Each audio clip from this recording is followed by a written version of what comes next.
Bullies try to kick the head of a student on the ground. Big mistake. He was a brutal fighter. Logan Brooks stepped through the heavy glass doors of Riverside High School, his worn black backpack slung over one shoulder, dark eyes scanning the crowded hallway with the wariness of someone who had learned to read a room's dangers in seconds.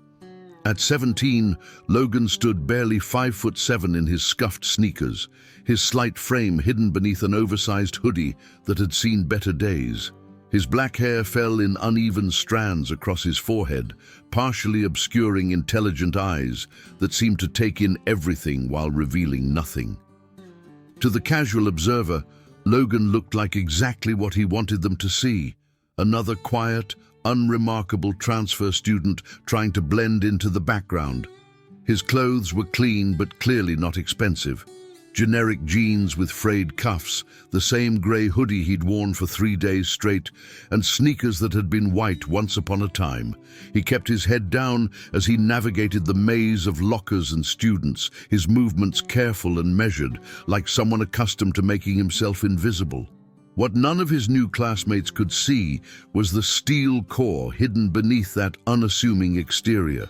Before we continue, don't forget to subscribe to the channel to support us and keep following more stories like this. Hit the like button. All of this because Logan carried himself with an unconscious balance, his footsteps silent despite the bustling chaos around him. His hands, stuffed deep in his hoodie pockets, bore calluses that spoke of years spent gripping things other than pencils and textbooks. The way he paused at corners, the quick glances he threw over his shoulder, the manner in which he positioned himself always within reach of an exit, these were habits born from a childhood most teenagers couldn't imagine. Logan had spent the first 15 years of his life in the mountains of rural China, raised by his grandfather Li Wei in a monastery hidden so deep in the Wudang Range that most maps didn't acknowledge its existence. His parents had died in a car accident when he was 3, and his grandfather, his mother's father, had taken him in without question. Li Wei was what the outside world might call a martial arts master, though he never used such grandiose terms. To him, Logan was simply his grandson, who needed to learn discipline, respect, and how to protect himself in a world that could be unpredictably cruel. Every morning before dawn, Logan had practiced forms that had been passed down through generations. His grandfather's teaching philosophy was simple. True strength came not from the ability to fight, but from the wisdom to know when fighting was necessary and when it was not. A river that runs silently cuts the deepest canyon, Li Wei would say in Mandarin, watching Logan perfect a sequence of movements that looked like a deadly dance. Let others make noise while you become water. Logan had absorbed every lesson, every technique, every philosophy his grandfather offered. By the time he was 14, he could break boards with strikes that seemed effortless, could move with a speed and fluidity that defied his compact frame, and had internalized a fighting system that emphasized using an opponent's strength against them. But perhaps more importantly, he had learned patience, control, and the value of appearing harmless while being anything but. His grandfather's death from a sudden heart attack had shattered Logan's carefully ordered world. With no other family in China and his only American relative being an uncle he'd never met, Logan found himself shipped across an ocean to live with Uncle David in Riverside, California. David Brooks was a good man, a software engineer who worked long hours and tried his best to provide for his unexpected ward, but he knew nothing about his nephew's background beyond the bare facts. The language barrier, the cultural shock, and the grief of losing the only father figure he'd ever known had turned Logan even more inward than usual. Starting senior year at a new school in a foreign country would have been challenging enough. But Logan faced additional obstacles that made him an immediate target. His English, while functional, carried a heavy accent that marked him as an outsider. His clothes, purchased hastily by his well-meaning uncle, didn't quite fit right and lacked the brand names that seemed to matter so much to American teenagers. Most significantly, His habit of observing rather than participating, of listening rather than speaking, made him seem like an easy mark to those who fed on perceived weakness. Riverside High School sprawled across 15 acres of prime California real estate, its modern buildings and manicured lawns projecting an image of academic excellence and suburban prosperity. The student body of nearly 2,000 was divided into the usual hierarchies that plagued every high school. The athletes who ruled from their kingdom of varsity jackets and scholarship dreams, the popular kids whose social media followings rivaled small-town populations, the academic elite who competed as fiercely over GPAs as any athlete did over trophies, and dozens of smaller cliques that formed and reformed based on shared interests, fears, and insecurities. At the top of this particular food chain sat Tyler Morrison, an 18-year-old senior who had inherited his position as much through intimidation as charisma.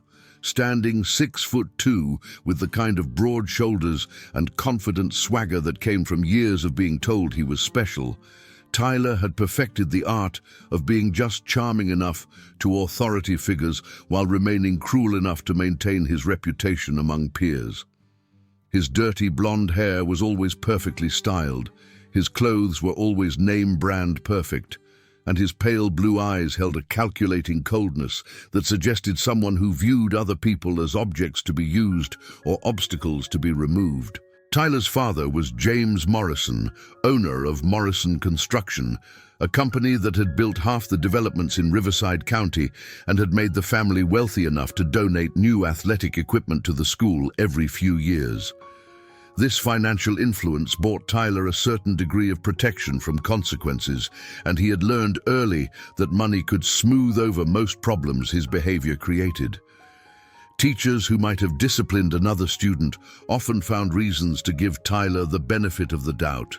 Administrators who should have suspended him for his actions instead settled for stern warnings that everyone knew were meaningless. Tyler's inner circle consisted of 3 other seniors who had attached themselves to his power like remoras to a shark. Jake Hoffman was Tyler's closest friend and most reliable accomplice, a stocky redhead whose freckled face and quick grin made him seem almost harmless, until you noticed the mean glint in his green eyes. Jake's family owned several restaurants in town, giving him his own source of social capital and making him Tyler's equal in everything except pure physical intimidation. Where Tyler was calculating in his cruelty, Jake was impulsive, the kind of person who would escalate a situation just to see what would happen. Danny Rodriguez served as the group's muscle, though that term was somewhat misleading, given that all 4 boys were athletes who spent considerable time in the weight room. Danny was simply the largest, standing 6'4", with the thick build of a linebacker, which he was. His dark hair was always buzzed short. His brown eyes were perpetually squinted in what he probably thought was an intimidating expression. And his favorite pastime was using his size to physically intimidate anyone who couldn't fight back. Unlike Tyler's calculated meanness or Jake's impulsive cruelty, Danny's bullying was straightforward and brutal. He simply enjoyed hurting people smaller than himself. The 4th member of their group was perhaps the most insidious. Kevin Walsh was smaller than the others, closer to Logan's height, with sandy brown hair and hazel eyes that seemed friendly until you realized how often they were cataloging weaknesses and vulnerabilities. Kevin served as the group's intelligence gatherer and psychological warfare specialist. He had an uncanny ability to discover exactly what would hurt someone the most, whether that was a family secret, a personal insecurity, or a hidden fear.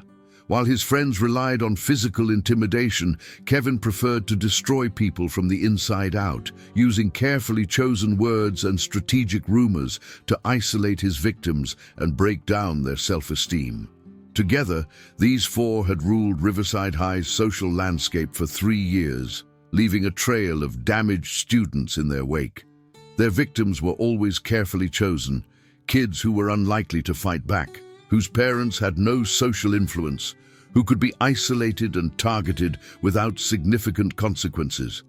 They had perfected their technique over the years, learning exactly how far they could push without triggering serious administrative intervention, how to make their harassment look like harmless pranks to adult observers, and how to create an atmosphere of fear that kept most students from even considering standing up to them. The school's administration, led by Principal Sandra Hayes, was aware that bullying occurred but seemed perpetually unable to address it effectively.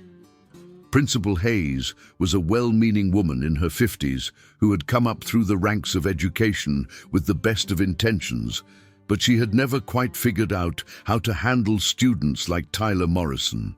The school district's zero-tolerance policies looked impressive on paper, but they required evidence that was often impossible to obtain when the perpetrators were smart enough to avoid obvious surveillance and their victims were too intimidated to report incidents. Most of the faculty fell into similar patterns of willful blindness or frustrated impotence. Coach Brad Stevens, who taught PE and coached several sports teams, was the type of authority figure who believed that teenage conflict was character building and that boys would be boys. He had played football in college himself and retained the mentality that a little roughhousing never hurt anyone. English teacher Mrs. Jennifer Park tried to create a safe space in her classroom, but found herself overwhelmed by the sheer scope of the problem and unsupported by an administration that seemed more concerned with test scores than student well-being. Mr. Robert Kim, who taught history and served as faculty advisor for several clubs, represented the small minority of teachers who actively tried to combat the bullying culture. But he had learned through bitter experience that individual teachers had limited power to create systemic change. Too many of his attempts to help victimized students had resulted in administrative lectures about overstepping boundaries and focusing on curriculum rather than social dynamics. Into this toxic environment walked Logan Brooks, carrying secrets that would have shocked everyone who saw him as just another quiet transfer student. His uncle David had enrolled him with the standard paperwork, transcripts that showed excellent grades but no extracurricular activities, medical records that revealed no significant health issues, and a brief note explaining that Logan was adjusting to life in America after his grandfather's death. What the paperwork didn't mention was that Logan had spent his entire life training in martial arts systems that most Americans had never heard of, that he could disable an opponent in ways that would leave no visible evidence, or that his seeming timidity was actually a carefully cultivated facade designed to avoid unnecessary conflict. Logan's first day at Riverside High had been an exercise in cultural observation. He had noted the social hierarchies immediately, identified the potential threats and allies, and positioned himself as far from the center of attention as possible. His strategy was simple: keep his head down, finish his senior year without incident, and move on to college where he could start fresh. He had no interest in American teenage drama, no desire to prove himself to people whose opinions meant nothing to him, and no intention of revealing abilities that would only complicate his life. Unfortunately for Logan, Tyler Morrison and his friends had different plans. The targeting began on Logan's third day, during lunch period in the sprawling cafeteria that served as the school's primary social arena. Logan had found a seat at the end of a mostly empty table, hoping to eat his sandwich in peace while reading a book his grandfather had given him years earlier. The book was written in traditional Chinese characters, its pages yellowed with age, and it contained philosophical teachings about finding balance in chaos that Logan found comforting in his new environment. Tyler's approach was subtle at first, just walking past the table with his friends while making comments loud enough for Logan to hear. "Look at that," Tyler had said with exaggerated curiosity. "The new kid's reading some kind of foreign comic book. Think he even knows what it says, or is he just looking at the pictures?" Jake had laughed obligingly, while Danny and Kevin flanked Tyler, all four of them creating a wall of adolescent menace that drew the attention of nearby tables. "Maybe it's instructions for building bombs," Jake had suggested with mock concern. "Should we report this to security? I mean, we don't know anything about this kid or where he came from." The comments were carefully crafted to sound like jokes to any adults who might overhear, but Logan understood their real purpose. They were testing him, probing for reactions, trying to determine what kind of victim he might make. Logan had kept his eyes on his book, his expression neutral, giving them nothing to work with. After a few more increasingly pointed comments failed to provoke a response, the group had moved on. But Logan knew this was just the beginning. Over the following weeks, the harassment had escalated in carefully measured increments. Tyler and his friends had perfected the art of making their victim's life miserable while maintaining plausible deniability about their actions. They would bump into Logan in the hallways, always with quick apologies that sounded sincere to any teachers within earshot. They would ask him loudly if he needed help reading the signs in English, offering translation assistance with exaggerated helpfulness that drew snickers from nearby students. In PE class, where Coach Stevens ruled with the kind of benign neglect that bullies thrived under, the harassment became more physical. During basketball games, Logan would find himself on the receiving end of hard fouls that looked accidental but left him bruised and winded. In the locker room, his clothes would mysteriously disappear or end up soaked with water from the showers, forcing him to either wear damp clothing or risk being late to his next class. The psychological warfare was even more insidious. Kevin Walsh had somehow discovered that Logan was living with his uncle after his grandfather's death, and this information became ammunition for carefully crafted taunts about being an orphan, about being unwanted, about being dumped on relatives who probably resented having to take care of him. These attacks hit closer to home than Logan liked to admit, touching on fears and insecurities that he tried to keep buried beneath his calm exterior. Social media became another battlefield, though this one was fought in whispers and screenshots rather than direct confrontation. Photos of Logan would appear on various platforms with mocking captions about his clothes, his hair, his accent, his habit of reading during lunch. The posts would disappear quickly, deleted after they had served their purpose of humiliating their target and establishing social consensus about his status in the school's hierarchy. Logan endured it all with the patience his grandfather had taught him, but inside, he was carefully cataloging every slight, every escalation, every crossing of lines that hadn't existed the day before. Li Wei had taught him that there were times when tolerance became enablement, when allowing aggression to continue unopposed only encouraged greater aggression. "A man who will not defend himself teaches others that he is not worth defending," his grandfather had said. "But a man who fights unnecessarily creates more enemies than he defeats. Wisdom lies in knowing the difference." The breaking point came on a Friday afternoon in early October when the autumn air carried the first hint of winter and the school buzzed with excitement about the upcoming homecoming dance. Logan had stayed late in the library, partly to avoid the crowds of students heading home, and partly because he genuinely enjoyed the quiet atmosphere where he could work on his homework without distraction. The library stayed open until 5 o'clock for students who needed a place to study, and Logan had developed a routine of spending these extra hours immersed in his textbooks and the occasional novel. As closing time approached, Logan packed his belongings and prepared for the walk to his uncle's apartment, a modest two-bedroom unit in a complex about 6 blocks from the school. The route took him through a residential neighborhood of small houses and tree-lined streets that reminded him somewhat of the peaceful valleys near his grandfather's monastery, though the similarities were superficial at best. He was 3 blocks from the school when Tyler Morrison's black pickup truck pulled alongside him, music thumping from expensive speakers and all 4 windows down, despite the cooling temperature. Logan continued walking, his pace steady, his expression unchanged, but his senses were suddenly on high alert in the way that years of training had taught him to recognize approaching danger. "Hey, foreign exchange student," Tyler called from the driver's seat, his voice carrying the lazy confidence of someone who had never faced real consequences for his actions. "Need a ride? We're heading your way anyway." Logan knew this was a lie. His uncle's apartment complex was in the opposite direction from the affluent neighborhood where Tyler lived. But he also knew that acknowledging the deception would only escalate the situation. He continued walking, hoping they would lose interest and drive away, but Tyler had apparently decided that today was the day to push things further than they had gone before.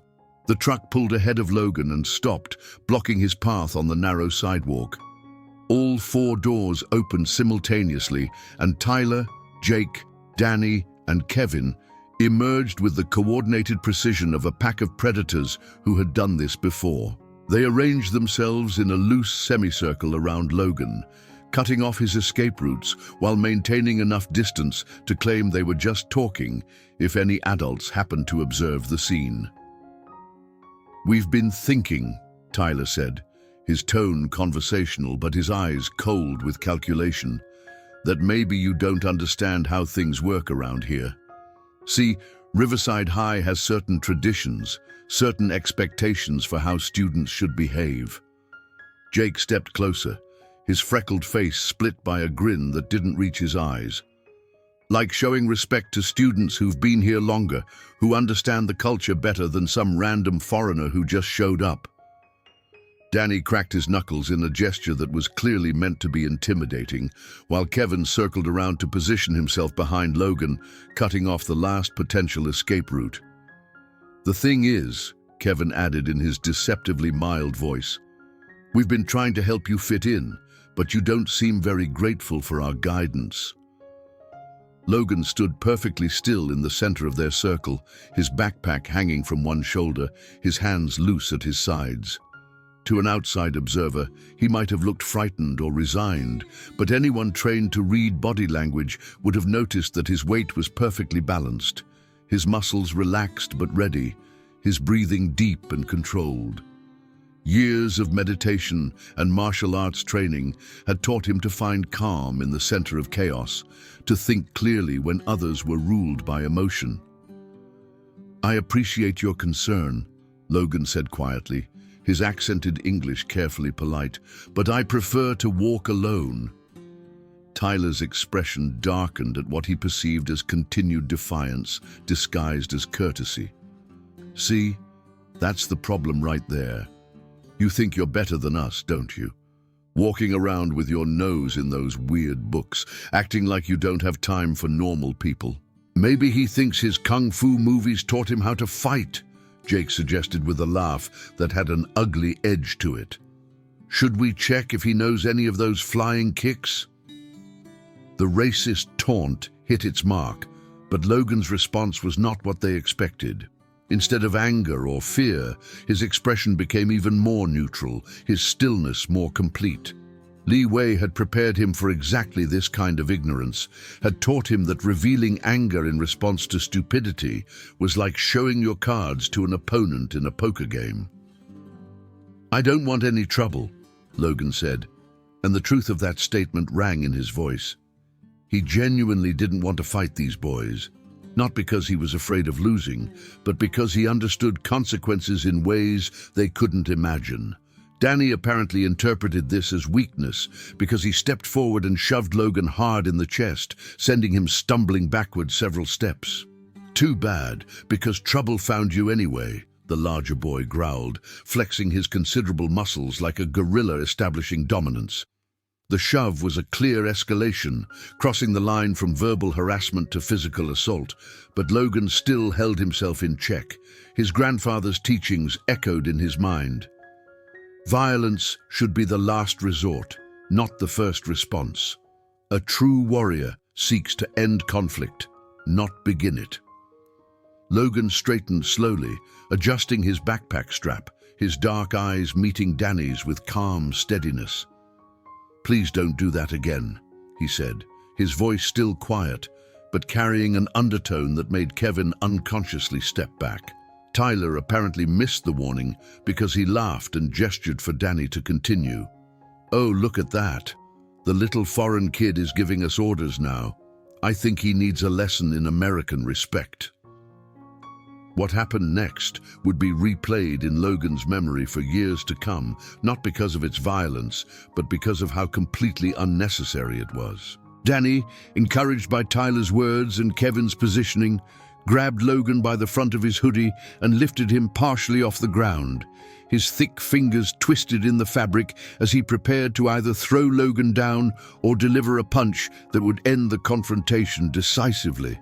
But Logan had spent 12 years learning to read body language, to anticipate attacks, to turn an opponent's aggression into their own downfall.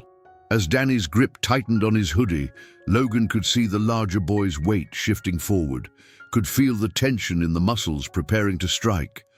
More importantly, he could see the cruel satisfaction in Danny's eyes, the pleasure he took in intimidating someone he perceived as helpless. The moment stretched out like a held breath, and Logan felt time slow in the way it always did when his training took over from his conscious mind. He could hear his grandfather's voice as clearly as if Li Wei was standing beside him. "When you have no choice but to fight, end it quickly and decisively. A long battle serves no one." Danny's fist was already moving toward Logan's face when everything changed. Logan twisted his body with fluid precision, slipping out of Danny's grip while simultaneously grabbing the larger boy's extended wrist. Using Danny's own forward momentum against him, Logan stepped to the side and guided Danny's arm in a wide arc that sent the bigger boy stumbling past him, off balance and confused. Before Danny could recover, Logan had moved again, this time stepping behind the off-balance bully and applying pressure to specific points on Danny's arm and shoulder that temporarily disrupted his nervous system.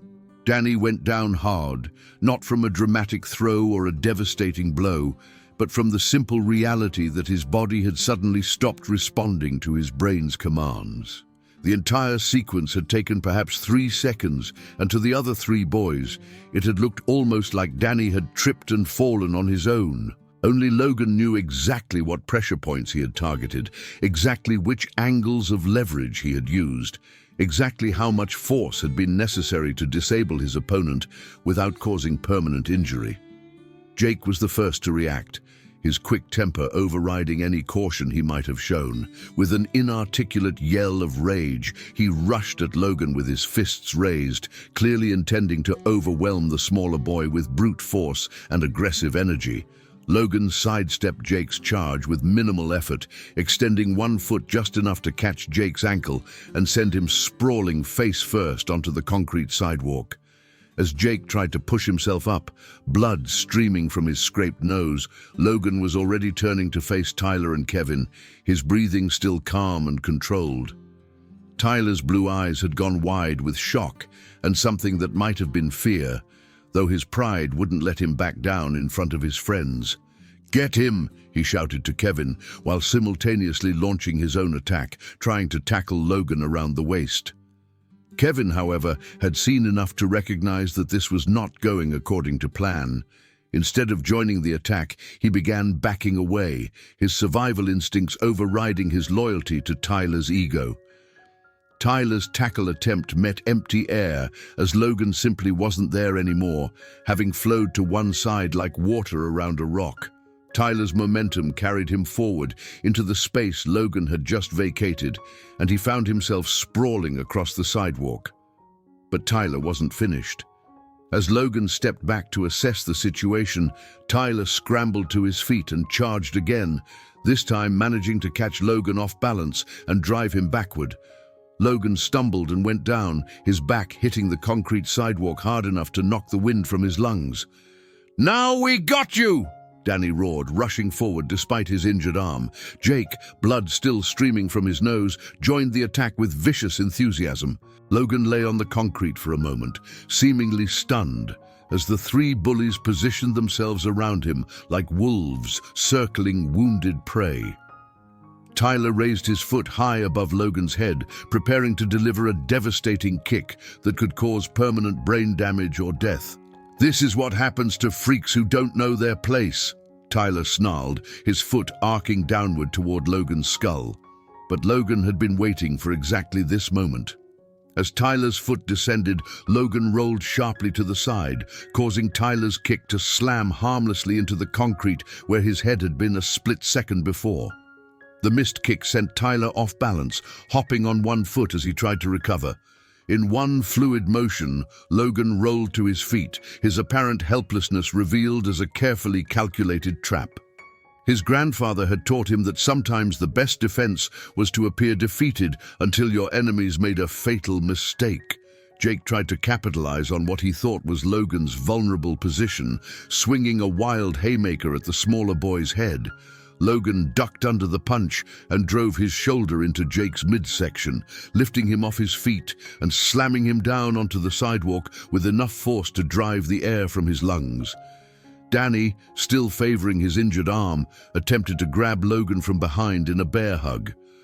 Logan sensed the attack coming and spun around, catching Danny's good wrist and using the larger boy's own momentum to send him flying past Tyler, who was still struggling to regain his balance from the missed kick. Tyler, his face flushed with rage and humiliation at how thoroughly his ambush had backfired, threw a desperate punch at Logan's face. Logan caught Tyler's fist in his open palm, stopping the attack cold, then twisted the captured wrist in a direction it wasn't designed to go. Tyler cried out in pain and dropped to his knees, his wrist locked in Logan's grip. For a moment, the street was silent, except for the labored breathing of three boys who were learning that their assumptions about strength and weakness had been catastrophically wrong. Danny was struggling to get up from where he had landed. Jake was curled up on the sidewalk, gasping for air, and Tyler was kneeling before Logan with tears of pain and frustration streaming down his face. Logan stood where he was, his backpack still on his shoulder, his clothes barely wrinkled from the brief encounter. He looked down at Tyler with something that might have been disappointment rather than anger. "I told you I didn't want any trouble," Logan said quietly. "You should have listened." Tyler's face flushed red with humiliation and rage. Being defeated was bad enough, but being defeated so easily, so casually in front of his friends was a blow to his ego that he couldn't tolerate. He pushed himself to his feet, his hands clenched into fists, his blue eyes burning with the kind of fury that comes from having your self-image shattered in a matter of seconds. "You think you're so tough?" Tyler snarled, spitting dust from his mouth. "You think some kung fu movie bullshit makes you better than us?" Logan sighed, recognizing the look in Tyler's eyes. His grandfather had taught him about this moment when an opponent's pride became more important than their safety, when ego overrode survival instinct. "Please don't make this worse," Logan said, and there was genuine concern in his voice. But Tyler was already moving, driven by a rage that had been building for weeks as his carefully orchestrated harassment campaign had failed to break Logan's composure. He swung wildly, his punches fueled more by emotion than technique, telegraphing his intentions so clearly that Logan had several seconds to decide how to respond. The smart thing would have been to simply evade until Tyler exhausted himself, but Logan could see Jake getting to his feet and Danny starting to regain control of his arm. Fighting all four of them while trying to avoid serious injury to any of them was becoming increasingly complicated, and Logan made a decision that his grandfather might not have approved of. When Tyler's next punch came, Logan didn't just evade, he intercepted.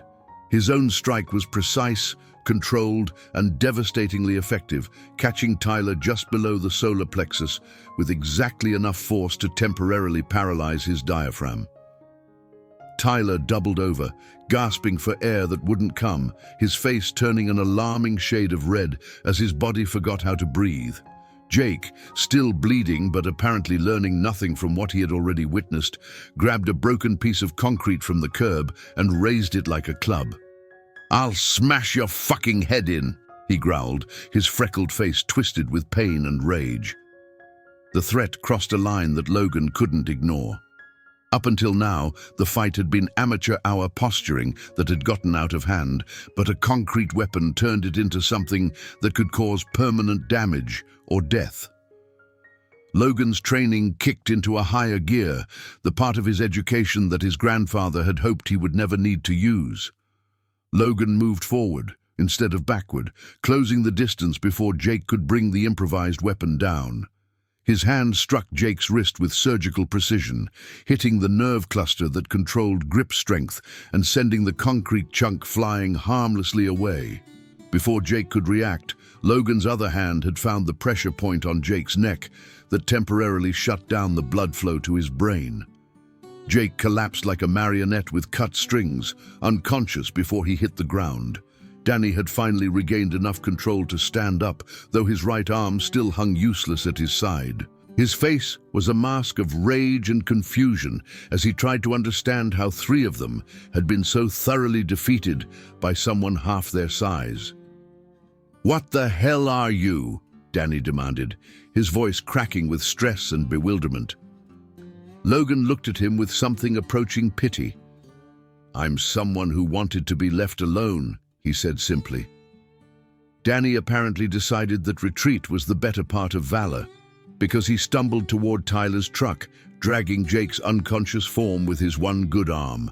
Tyler, still struggling to breathe normally, followed them with wounded pride radiating from every step.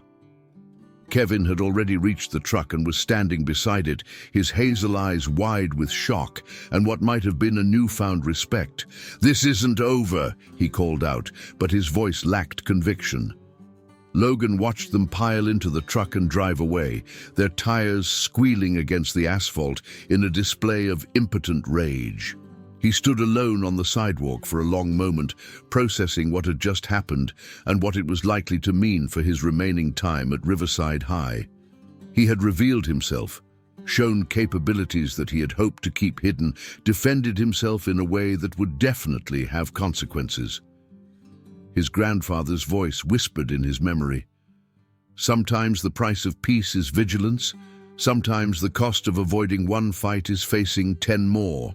Logan adjusted his backpack and continued walking toward his uncle's apartment, his mind already calculating the various ways this incident might unfold. He had tried to handle the situation with minimum force, had given them every opportunity to walk away, had even tried to warn them what was coming.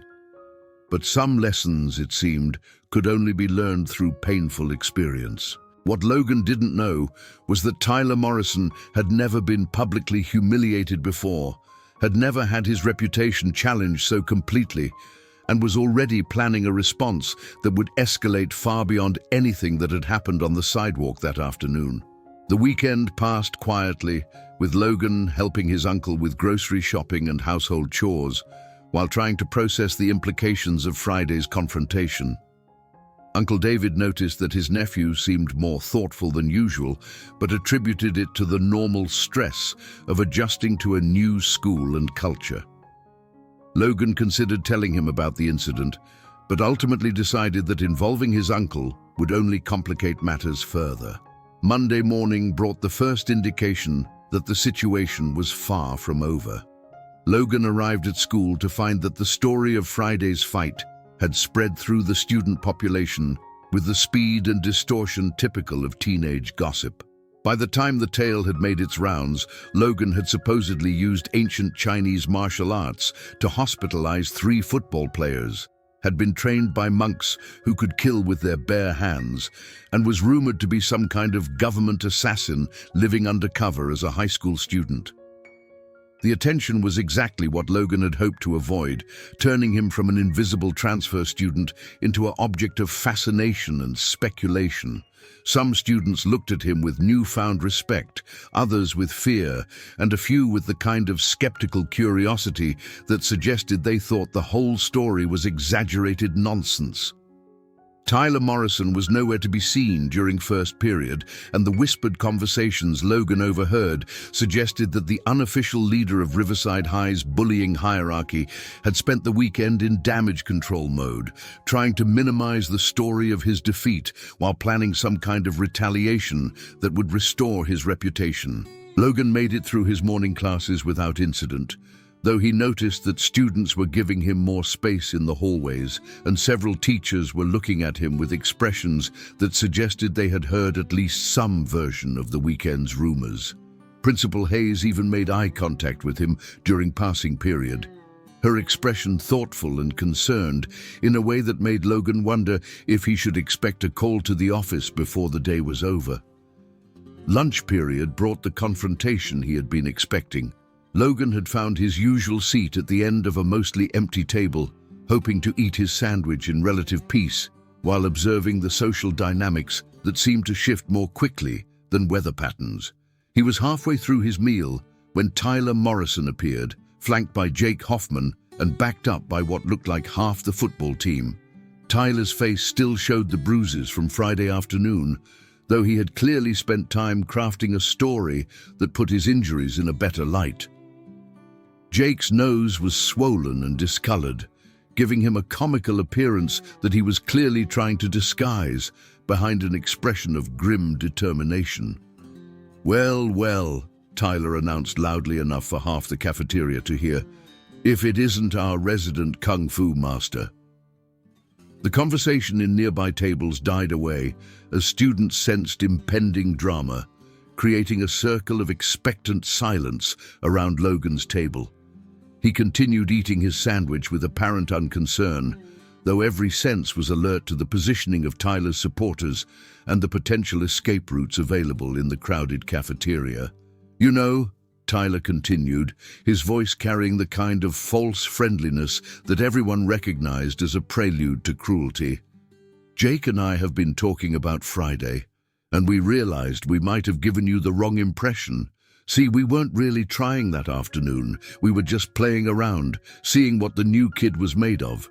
A few of Tyler's supporters chuckled on cue, though the sound was forced and uncomfortable.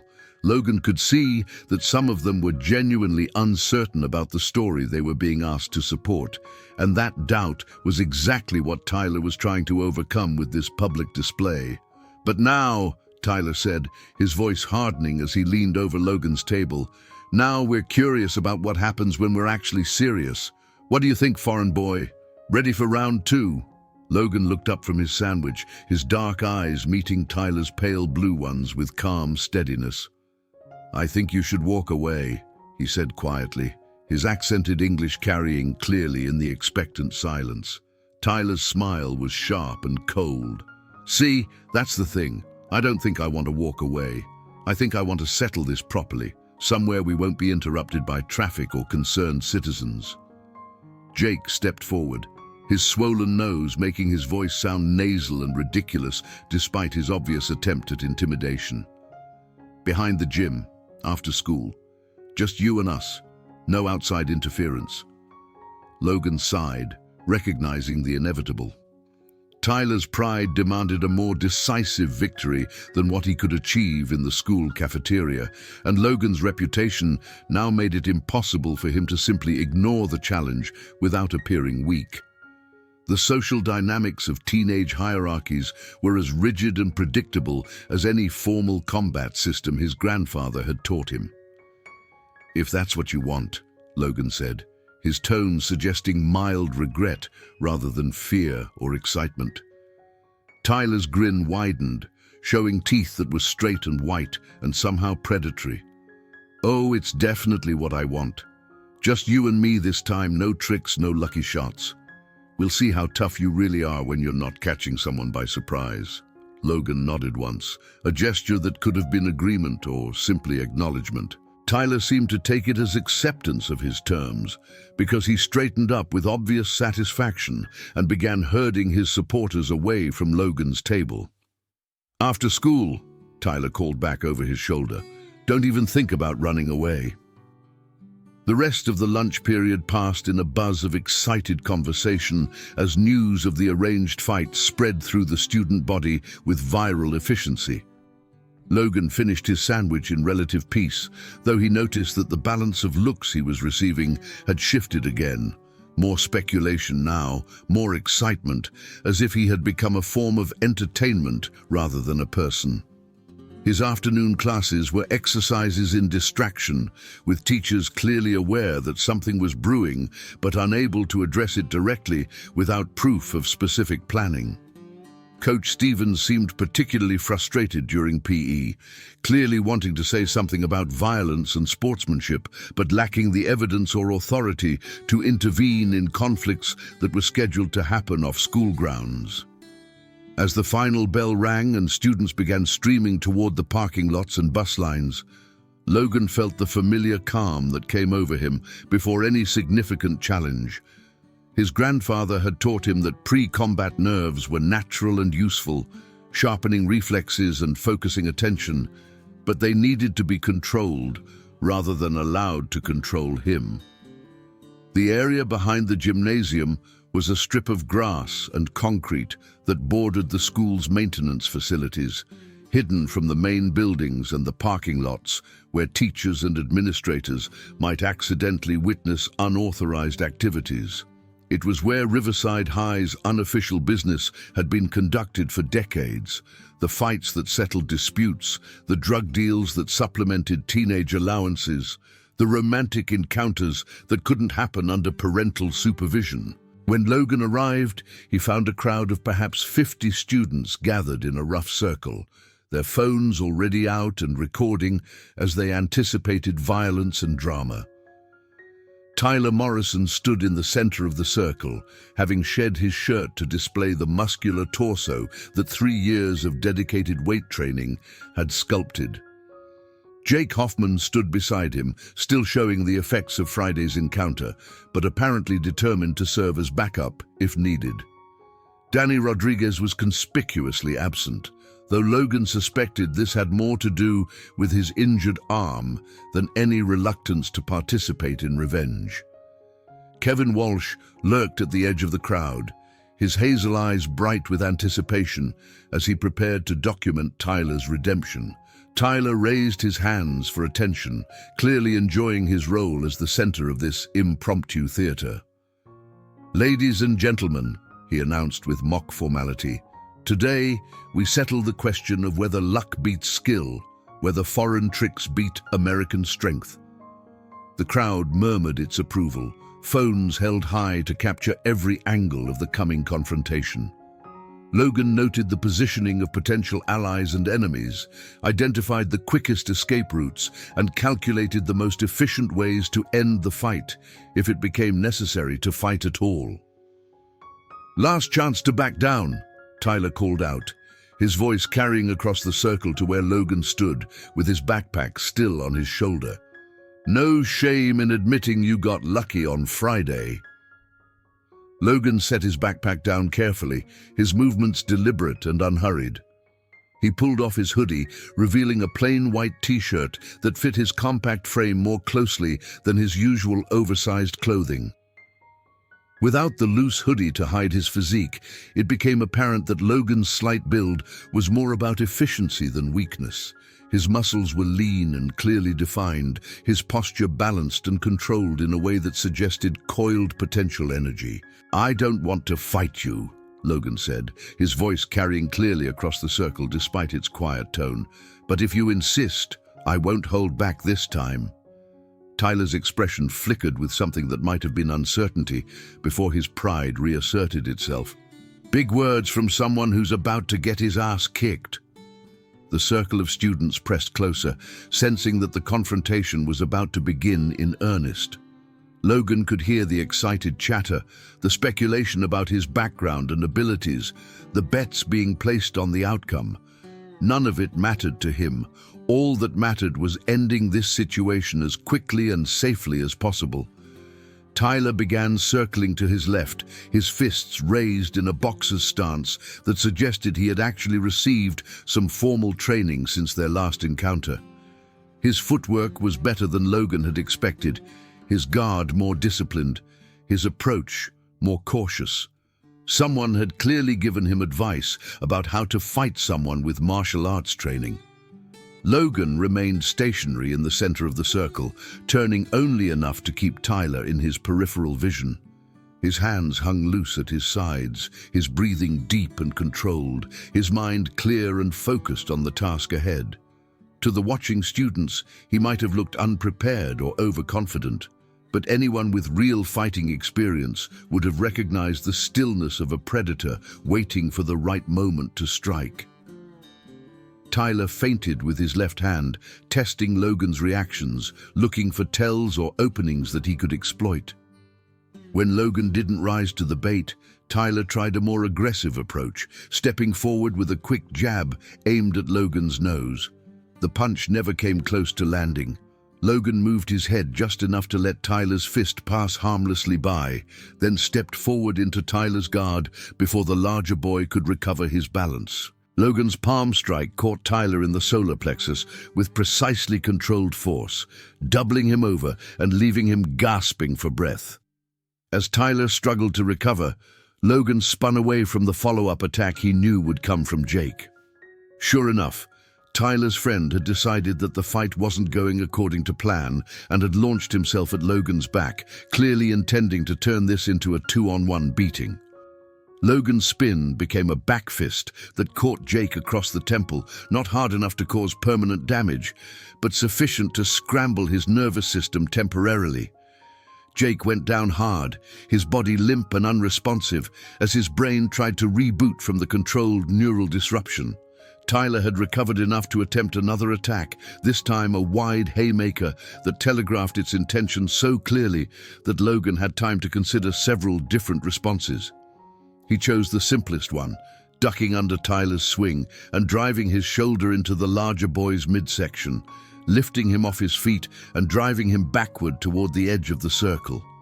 The watching students scattered as Tyler flew past them, landing hard on the concrete with a grunt of pain and surprise.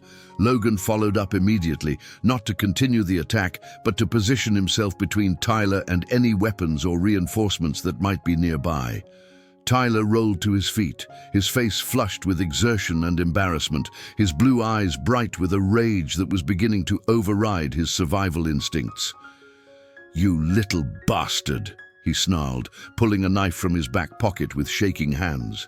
The crowd's excited chatter died instantly as the blade caught the afternoon sunlight, transforming what had been teenage theater into something genuinely dangerous. Several students began backing away, their phones still recording, but their excitement replaced by genuine fear. Logan felt his own demeanor shift as the situation crossed a line that couldn't be uncrossed. A knife changed everything, turned a schoolyard fight into a life-or-death encounter that required a completely different response. His grandfather's voice echoed in his memory. "When someone threatens your life, you are no longer obligated to preserve theirs." "Put the knife down," Logan said, his voice carrying an authority that made several students unconsciously step backward. "You don't want to do this." Tyler's grip on the knife handle was white-knuckled and unsteady, suggesting that he had never actually used a blade in combat before.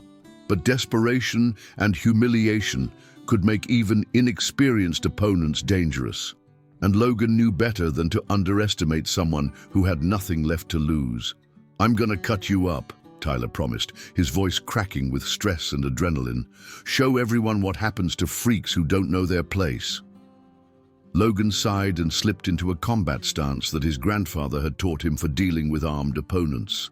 His weight shifted to the balls of his feet, his hands came up in a guard position that looked deceptively casual, and his breathing deepened as he prepared for what was likely to be the most dangerous fight of his young life.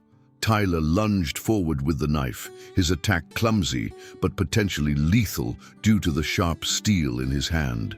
Logan sidestepped the thrust and grabbed Tyler's wrist, using the larger boy's momentum to guide the blade safely away from both their bodies, while simultaneously striking the nerve cluster in Tyler's forearm that controlled his grip strength. The knife clattered harmlessly to the concrete as Tyler's fingers went numb and unresponsive. Logan maintained his grip on Tyler's wrist while spinning around behind him, applying a blood choke that would render him unconscious in a matter of seconds without causing permanent damage. Tyler struggled frantically for perhaps 10 seconds before his body went limp and he slumped to the ground, unconscious but breathing normally. Logan released the chokehold and stepped back, scanning the crowd for any other potential threats. Jake was still down, semi-conscious, but clearly no longer a factor in the fight. The watching students were staring at Logan with expressions that ranged from awe to terror, their phones still recording, but their earlier excitement replaced by a stunned silence that spoke to the raw efficiency of what they had just witnessed. Logan picked up Tyler's knife and folded it closed, slipping it into his pocket where it couldn't be used by anyone else who might be tempted to escalate the situation further. He retrieved his hoodie and backpack, pulling the sweatshirt on over his t-shirt as if nothing unusual had happened. "Someone should probably make sure they're okay," Logan said to the crowd in general, nodding toward Tyler and Jake's motionless forms. "But they'll be fine in a few minutes." With that, he walked away from the circle of students, leaving behind a reputation that would follow him for the rest of his time at Riverside High and beyond. Behind him, he could hear the excited chatter resuming as students began processing what they had witnessed and preparing to share their recordings with anyone who hadn't been present for the live show. Logan knew that this incident would have consequences far beyond the immediate physical confrontation. Tyler Morrison's father would undoubtedly demand action from the school administration, though the presence of so many witness phones would make it difficult for him to control the narrative the way he had in the past. Principal Hayes would be forced to address the situation more decisively than she had previous incidents, if only because the video evidence would make administrative blindness impossible to maintain. More importantly, Logan had revealed capabilities that would make him a target for people far more dangerous than teenage bullies. Word of his skills would spread beyond Riverside High, reaching the kind of adults who might have their own reasons for wanting to test or eliminate someone with his particular abilities. As he walked toward his uncle's apartment, Logan reflected on his grandfather's teaching about the price of violence. Li Wei had always insisted that every fight won created the seeds of future conflicts, that every display of strength attracted those who sought to prove themselves against it. "A reputation for violence is like a sword," his grandfather had said. "It can protect you, but it can also cut you if you're not careful how you wield it." Logan had just acquired exactly such a reputation, and he was beginning to understand what his grandfather had meant about the burden that came with it. The next few weeks at Riverside High passed in a strange mixture of celebrity and isolation for Logan. The video recordings of his fight with Tyler Morrison had spread far beyond the school's social media networks, reaching platforms where martial arts enthusiasts and street fighting aficionados analyzed every frame of the brief but decisive encounter. Logan found himself simultaneously famous and feared, respected and avoided, as students struggled to categorize someone who had so thoroughly demolished the school's established power structure. Tyler himself had returned to school after a 3-day suspension that everyone knew was more for show than punishment. His father's influence had managed to minimize the official consequences, but there was no administrative policy that could restore Tyler's damaged reputation or erase the humiliation of being so thoroughly defeated in front of so many witnesses. He moved through the hallways like a ghost of his former self, his confidence shattered and his social circle significantly diminished. Jake Hoffman had transferred to a private school across town, officially for academic reasons, but everyone understood that he simply couldn't face the constant reminders of his defeat. Danny Rodriguez had returned with his arm in a sling and a newfound respect for people who looked harmless, while Kevin Walsh had apparently decided that observing from a safe distance was preferable to direct confrontation with someone whose capabilities he had seriously underestimated. Logan tried to return to his preferred anonymity, but found that his brief moment of violence had made invisibility impossible.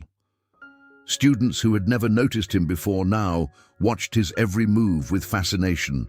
Teachers treated him with a wariness that suggested they weren't sure whether he was a dangerous threat or just an unusually capable victim of bullying.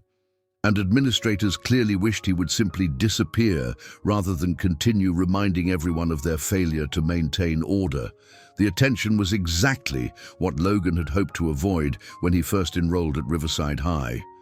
His strategy of keeping his head down and blending into the background had been completely destroyed by a few minutes of necessary self-defense, and he found himself constantly aware of being watched, analyzed, and discussed by people who saw him as entertainment rather than a person. Uncle David had eventually learned about the incident through a phone call from Principal Hayes, who felt obligated to inform him that his nephew had been involved in an altercation with other students. Logan had been forced to provide a carefully edited version of events that emphasized self-defense while downplaying his more advanced capabilities, though he suspected his uncle wasn't entirely convinced by the explanation. "Your grandfather taught you to fight?" David had asked during one of their awkward conversations about the situation. "He taught me to protect myself," Logan had replied, which was true as far as it went. David had nodded and let the matter drop, but Logan could see the questions in his uncle's eyes, the growing awareness that there were aspects of his nephew's background that hadn't been included in the official paperwork from China. As October turned to November, Logan began to hope that the notoriety would fade and he could finish his senior year without further incident. He had successfully defended himself against the school's primary bullying hierarchy, established that he was not an easy target, and demonstrated that further harassment would carry significant costs for anyone stupid enough to attempt it. Unfortunately, Logan had underestimated the extent to which his reputation would spread beyond Riverside High's boundaries. The first indication that his problems were escalating came on a Thursday afternoon in mid-November, when Logan was approached in the school parking lot by three men who were clearly not students. They were older, probably in their 20s, with the kind of build and demeanor that suggested they made their living through intimidation and violence. Their clothes were expensive but flashy, their jewelry was gold and prominent, and their attitudes radiated the kind of entitled aggression that Logan had learned to recognize as particularly dangerous. "You the kid who thinks he's Bruce Lee?" the tallest of the three asked, his voice carrying the lazy arrogance of someone accustomed to getting his way through threats.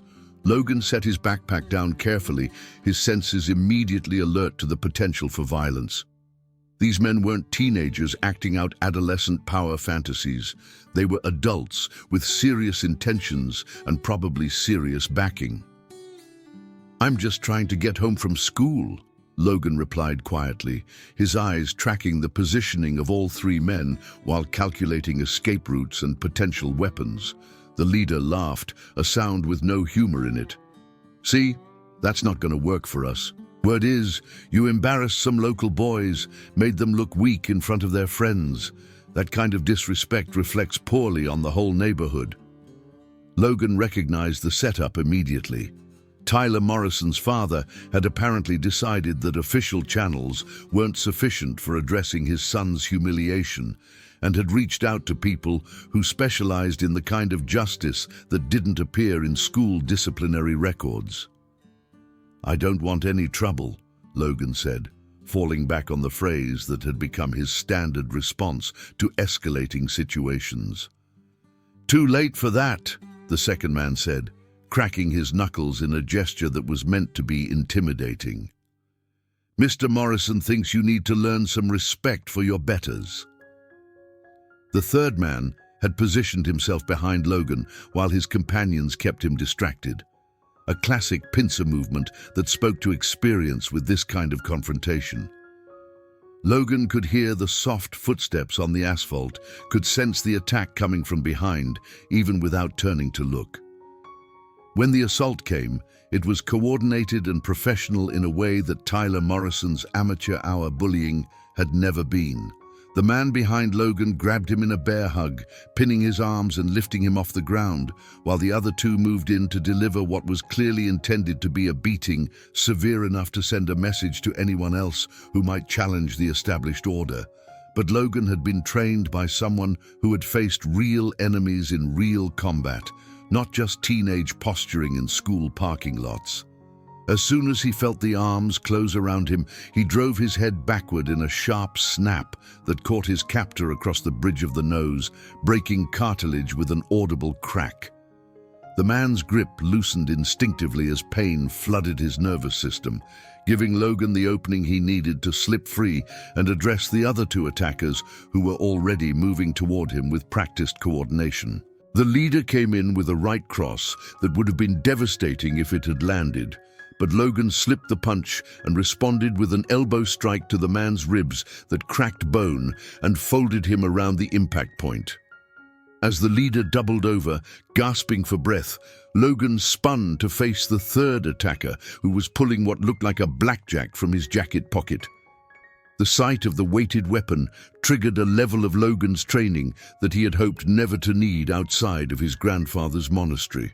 Li Wei had taught him techniques that were designed to end fights permanently, methods that were intended to protect life by taking it when necessary. Logan had always hoped that the philosophical aspects of his grandfather's teaching would be more relevant than the lethal ones, but the appearance of a weapon changed the equation completely. Logan moved forward instead of backward, closing the distance before the man could bring the blackjack into play. His strike was precise and devastatingly effective, targeting the nerve cluster at the base of the man's neck with enough force to temporarily shut down his motor functions.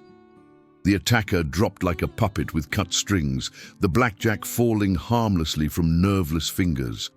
The man with the broken nose was still on his feet, but clearly no longer interested in continuing the fight, backing away while blood streamed down his face and dripped onto his expensive shirt. The leader was trying to stand up despite what Logan suspected were several broken ribs, his face pale with pain and shock. "Tell Morrison this ends here," Logan said, his voice carrying an authority that made all three men freeze despite their injuries. "If he sends anyone else, I won't be as gentle."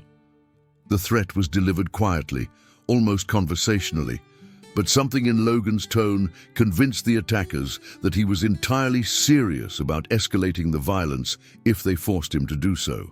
They gathered their unconscious companion and retreated to their car, leaving Logan alone in the parking lot with the knowledge that his problems had just expanded far beyond the boundaries of teenage conflict. That evening, Logan sat in his uncle's small apartment and tried to decide whether it was time to reveal more of his background to David.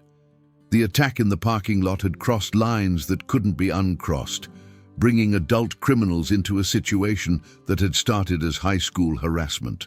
Logan knew that Morrison's people would be back, probably with better planning and more serious intentions, and he wasn't sure he could protect both himself and his uncle without help.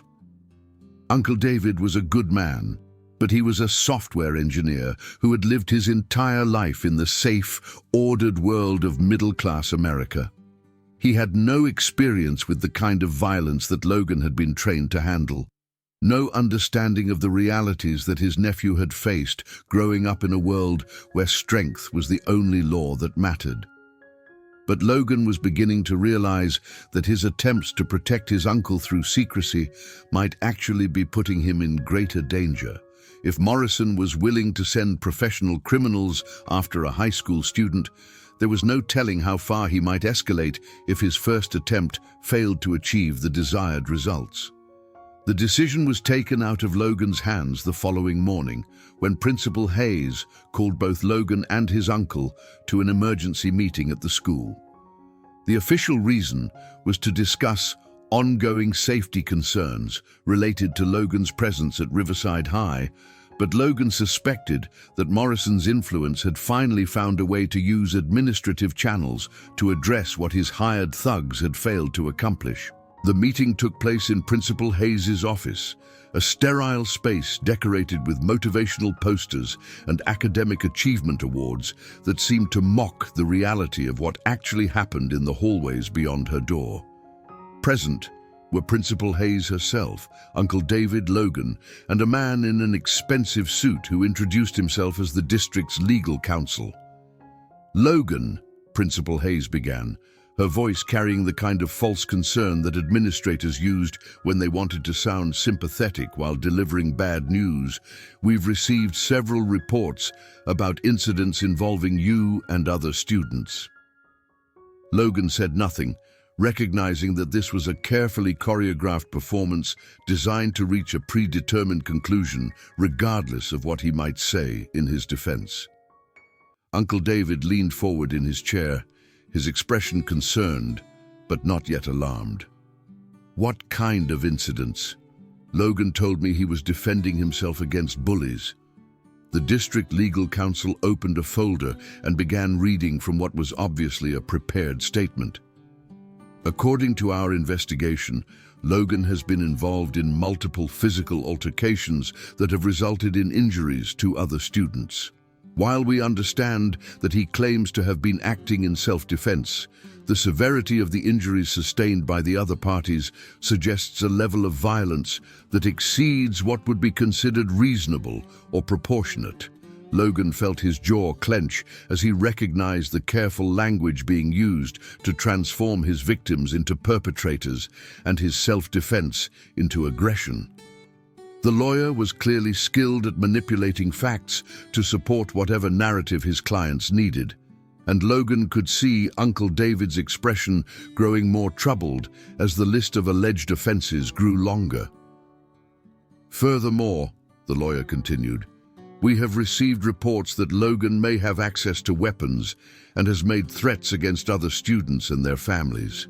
This was a complete fabrication," and Logan opened his mouth to protest before catching himself.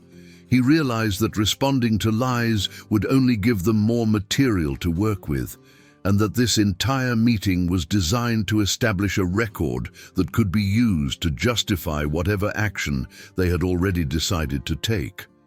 Uncle David was looking at his nephew with growing alarm, clearly struggling to reconcile the quiet, respectful teenager he knew with the dangerous individual being described by the school officials. "What are you proposing?" David asked, his voice carefully controlled. Principal Hayes exchanged a glance with the lawyer before delivering what was clearly the main point of the meeting. "Given the ongoing safety concerns and the disruptive effect Logan's presence has had on the school environment, we believe it would be best for everyone if he were to complete his education through an alternative program." "You're expelling him?" David asked, his voice rising with the first hint of anger. "We're offering him the opportunity to withdraw voluntarily and pursue his diploma through independent study," the lawyer corrected smoothly. "This would avoid the need for formal disciplinary proceedings and would allow him to graduate without any permanent marks on his academic record." Logan understood the subtext immediately. Morrison's influence had brought his son a clean resolution to their conflict, removing the source of Tyler's humiliation while maintaining the pretense that justice was being served. The alternative to voluntary withdrawal would undoubtedly be formal expulsion proceedings where the deck would be stacked against him from the beginning. "I need time to think about this," David said, reaching for Logan's arm. "Come on, we're leaving." As they walked through the parking lot toward David's car, Logan could see his uncle struggling to process what he had just heard. The quiet, studious nephew who helped with chores and read philosophy books in Chinese didn't match the dangerous individual described by the school officials, but David was clearly wondering what other secrets Logan might be keeping. "Is any of it true?" David asked once they were in the car, his voice heavy with confusion and concern. Logan considered his options carefully before answering. His uncle deserved to know at least some of the truth, especially if Morrison's people decided to escalate their campaign of intimidation. "I learned to defend myself from my grandfather," Logan said slowly. When other students tried to hurt me, I stopped them. I never attacked anyone who wasn't attacking me first. David was quiet for a long moment, staring through the windshield at the school building where his nephew was no longer welcome. "What exactly did your grandfather teach you?" he asked finally. "How to survive," Logan replied, which was the most honest answer he could give without revealing the full extent of his capabilities. They drove home in silence, both of them lost in thoughts about a situation that seemed to be spiraling beyond anyone's control. Logan knew that withdrawing from Riverside High would only be a temporary solution, that Morrison's reach extended far beyond the school boundaries, and that this conflict was unlikely to end with academic exile. That evening, Logan made the decision that he had been avoiding since his arrival in America. He pulled out his cell phone and dialed a number he had memorized but never called, hoping that the person on the other end would remember a promise made to a grieving grandfather years ago. The phone rang twice before a gravelly voice answered in accented English. "Logan, is that you, boy?" "Master Zhang," Logan replied in Mandarin, feeling a wave of relief at hearing a familiar voice from his old life. "I need your help." Zhang Wei had been his grandfather's closest friend and fellow martial artist, a man who had left China decades ago to establish a small school in San Francisco's Chinatown. Li Wei had given Logan his phone number before his death, along with strict instructions to call Zhang if he ever found himself in serious trouble in America. "Tell me," Zhang said simply, and Logan found himself explaining the entire situation. The bullying, the fights, the escalation to adult criminals, and now the forced withdrawal from school. Zhang listened without interruption until Logan finished his account, then was quiet for a long moment before responding. "Your grandfather warned me this might happen," he said finally. "He always said you were too skilled to hide forever, too honorable to run from trouble when it found you." "What should I do?" Logan asked, feeling younger and more uncertain than he had in years. "Come to San Francisco," Zhang replied without hesitation. "Bring your uncle if he's willing. I have a school here, students who understand what it means to walk a warrior's path. You can finish your education without hiding who you are." The offer was tempting, but Logan thought about Uncle David, about the life his uncle had built in Riverside, about the job and friends and routines that would be lost if they fled to another city. "I can't ask my uncle to uproot his life because of my problems," Logan said. Zhang's chuckle carried across the phone line with warm familiarity.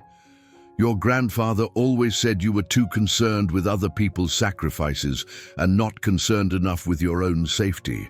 Let me talk to your uncle.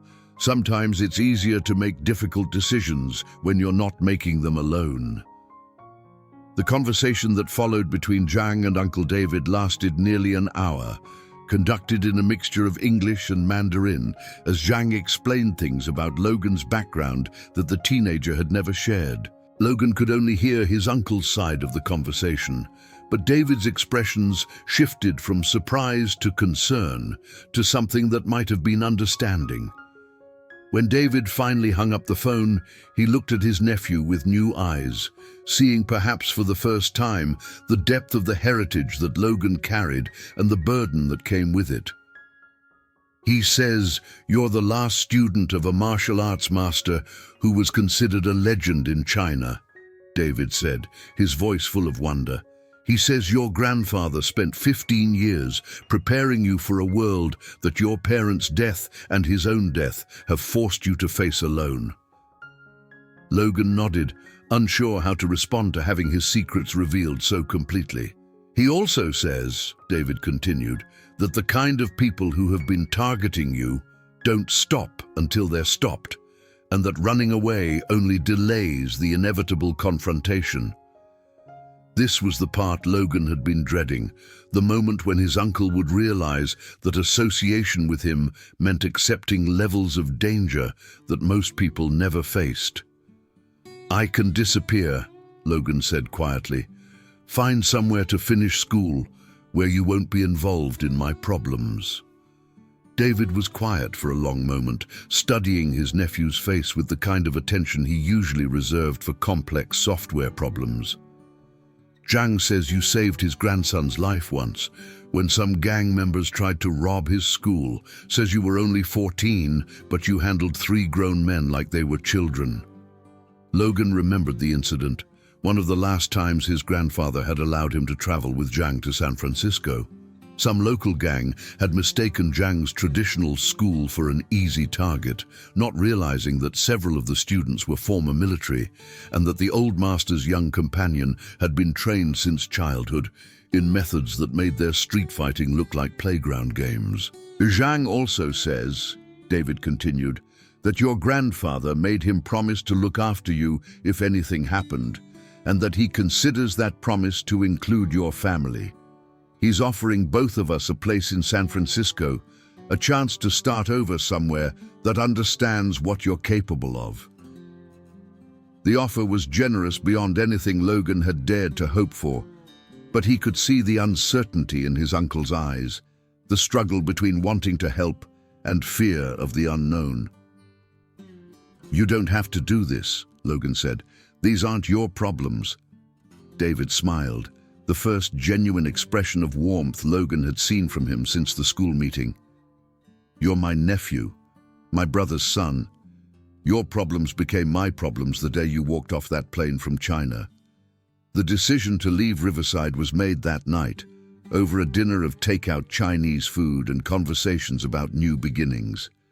David would take a leave of absence from his job, ostensibly to explore opportunities in San Francisco's tech industry, while Logan would finish his senior year at the Martial Arts Academy Zhang operated in partnership with a local private school. They spent the next week quietly arranging their departure, selling furniture they couldn't take, and packing the belongings that mattered most. Logan felt a mixture of relief and regret as he prepared to leave the place where he had finally been forced to reveal his true nature, where he had learned that some conflicts couldn't be avoided no matter how carefully he tried to remain invisible. On their last night in Riverside, as Logan packed the few books and personal items that connected him to his grandfather's memory, Uncle David knocked on his bedroom door and entered carrying 2 cups of tea. "Zhang told me something else," David said, settling into the chair beside Logan's bed. "He said your grandfather believed you were destined for something more than hiding your abilities and pretending to be ordinary." Logan looked up from his packing, curious about what else Zhang might have revealed about Li Wei's plans and expectations. "He said your grandfather hoped you would eventually find a way to use your skills to help people, to become the kind of person who protects those who can't protect themselves." The words hit Logan harder than any physical blow he had ever taken, resonating with dreams and aspirations he had never dared to voice. His grandfather had indeed spoken of such things, but always in abstract terms, as philosophical ideals rather than practical possibilities. "Maybe," David continued, "what happened at Riverside wasn't a disaster to be escaped from, but a lesson to be learned from. Maybe you needed to discover what happens when you try to hide from who you are." That night, Logan lay awake thinking about his uncle's words, about the students who would continue to be victimized at Riverside High, now that their primary tormentor had been restored to power, about the Tyler Morrisons of the world who learned that money and influence could erase any consequences for their actions. He thought about his grandfather's teachings, about the responsibility that came with strength, about the difference between fighting for ego and fighting for justice. Li Wei had always insisted that a warrior's true enemy was not other fighters, but the parts of themselves that sought easy victories over difficult righteousness. As dawn broke over Riverside for the last time, Logan made himself a promise. He would go to San Francisco and learn from Zhang Wei, would finish his education and explore the possibilities that his uncle had described. But someday, when he was ready, he would find a way to return to the fight that mattered, not the petty conflicts of high school hierarchies, but the larger battle against those who used their power to hurt people who couldn't fight back. The Tyler Morrisons of the world thought they had won, thought they had erased a problem through money and influence and adult intimidation. They were wrong. They had simply taught Logan Brooks that some lessons could only be learned through painful experience, and that sometimes the price of peace was the willingness to fight for it. As their rental truck pulled away from the apartment complex that had been his temporary home, Logan looked back at Riverside one last time and silently promised that he would return when he was ready to finish what Tyler Morrison had started. Not for revenge, but for justice. Not to prove his strength, but to protect those who needed protection. The quiet kid who had been mocked and underestimated was gone, replaced by someone who understood exactly what his grandfather had been preparing him for all those years in the mountains of China. The real education was just beginning. But unbeknownst to Logan, his departure from Riverside had not gone unnoticed by Tyler Morrison or his father's associates. As the Brooks family rental truck disappeared down the interstate toward their new life in San Francisco, phones were already ringing and plans were already being made to ensure that this particular loose end would never have the chance to become a future problem. James Morrison had not built his construction empire by allowing challenges to his authority to simply walk away and regroup. The fact that his son had been humiliated by a foreign teenager was a stain on the family reputation that money alone could not erase. Sometimes, more permanent solutions were required. In a conference room overlooking Riverside's business district, James Morrison was already meeting with men whose services went far beyond the amateur intimidation that had failed so spectacularly in the school parking lot. These were professionals who specialized in problems that needed to disappear completely, who understood that some conflicts could only be resolved through methods that left no witnesses and no evidence. "The kid's heading to San Francisco," Morrison told the assembled group, sliding a folder across the polished conference table. "Him and his uncle.